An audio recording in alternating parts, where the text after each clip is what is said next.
Hey, Dash, as we look at Ohio State and Georgia, we're just about a week away. Since you started looking at the Buckeyes and started looking at, you already know Georgia personnel inside and out. Is there anything that about this game that intrigues you more today than it did when it was first announced? That is more of an interesting kind of matchup that you're looking at, or that you think about this game maybe a little bit differently today than you did 3 weeks ago? You know, when I not really much has changed, but when I think of Ohio State, the offense, the quarterback, the receivers, I might automatically go back to Tennessee. Tennessee, and just from the outside looking in, is a very similar team. Excellent quarterback. I mean, Hendon Hooker was one of the best in the country. You look at the receivers that Tennessee had this year.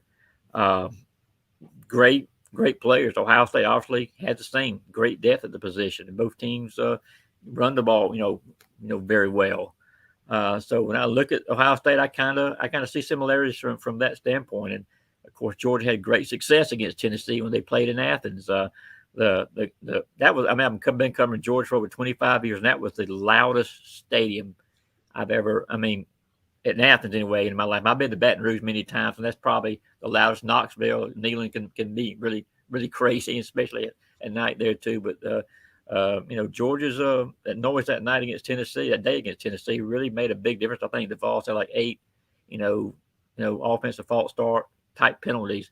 Now, granted, the game's in the Benz. There's going to be more Ohio State fans there for this, but so I'm not sure how much the noise factor will affect the Buckeyes in this one. But just from a talent standpoint, the way they go about their business, I do compare them a lot to Tennessee, and we'll see what happens. I mean, Georgia obviously had their issues against LSU in the passing game.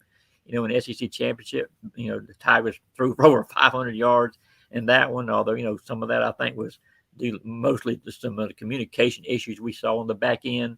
But again, Ohio State it's a team that Georgia definitely taken quite seriously. They've got to correct some issues they had from the SEC title game to have success. Yeah, that's my number one recollection of watching Georgia Tennessee, was especially once Georgia got the lead, the crowd was into it, and the Georgia front seven was dominating that more and more. It just became this tidal wave of momentum, talent, speed that just overwhelmed Tennessee's offensive line, especially the 2 tackles. And it just seemed like, here they come. It's Hendon Hooker, you better get the ball out of your hand in a hurry. Mm-hmm. And that's something that C.J. Stroud is going to have to deal with. Now, Hendon and C.J. are different type quarterbacks. I mean, Hendon will look to run. He'll try to get on the edge. He can do things with his legs. Well, I think C.J. has that capability. That's something we have not seen much from him. He prefers to stay in the pocket and, bide time, make plays. And our offensive line has done a great job. I think they've only given up, 8 sacks all season long. So that's going to be a challenge for Georgia. Having Jalen Carter there in the middle, I think, is a big problem. I think for Ohio State, as he's been for most teams this year. There's the famous picture, I guess, from SEC championship of him sacking Jaden Daniels and holding him up in the air with one arm with a number 1, the finger going up. He's a load to deal with. That's something that Ohio State's going to have to really kind of work to kind of try to contain, because if not, then that defense front will be able to get pressure on C.J. Stroud, and that's when you can maybe force him into some mistakes.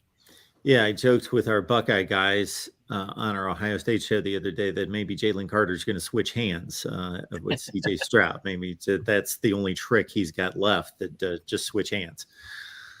We got Anthony Dasher here to talk Georgia football. Of course, the Buckeyes and the Bulldogs get together for just the second time in history, and this one a little bit more important than that 1993 Citrus Bowl that I remember well. I do too. But absolutely, it was a good ball game. Buckeyes fumbled in the red zone with maybe 5 or 10 minutes left, and that pretty much sealed it. And Eric Zier, Andre Hastings, I believe, and here's the first on that team. Garrison Hurst as well. So there was some talent on both sides of the ball that day. It's hard to believe it's been 30 years since they played. Like you said, I can still remember that game, pretty well from my old age. Absolutely. I'm right there with you. The one thing I should have hit you with, Dash, is the when you mentioned the wide receiver position being a point of emphasis for the recruiting class. Well, Kirby got the jump on 2023 with a couple recruits of sorts through the transfer portal right in the Yeah, conference and right in the division, with two of the best in the conference coming yeah, to Georgia from Mississippi State and Ra Thomas. Then you've got Dominic Lovett, who was a top 5 receiver in catches and yards in the SEC out of Mizzou. yeah. I mean, we had, both of those guys visited Athens, I think, a week and a half, 2 weeks ago. And, we've been hearing for a while that, Georgia was in a very good position. And then yesterday morning, I kind of got a heads up to kind of keep my eye out because there was going to be some more receiver momentum, as it was put to me, and that's what happened. I mean, Ray Thomas, again, put up some great numbers from Mississippi State, this year. He's a bigger receiver, can go up and get balls. He had a decent game against Georgia. But Dominic Lovett is one. He's pretty special right now. I mean, I think he finished third in the conference as far as big plays, go last year. He's a very, very fast guy.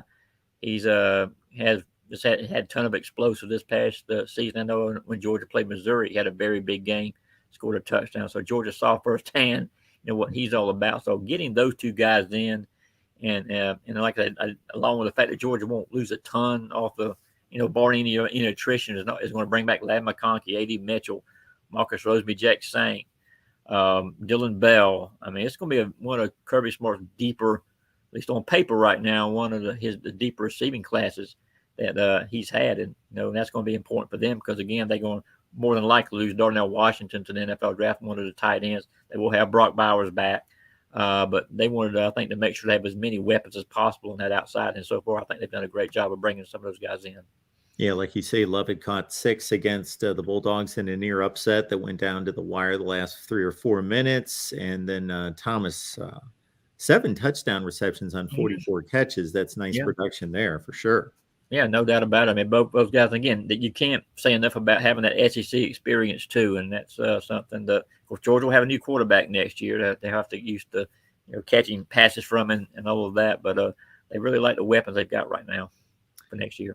Anthony Dasher, there you see where to go right there. You can follow him on Twitter, and then it's UGAsports.com, the Rivals platform for Georgia athletics, and track him throughout the playoffs and the national championship game. Anthony, we appreciate you making the time for us. My pleasure. I'm glad we could get it done.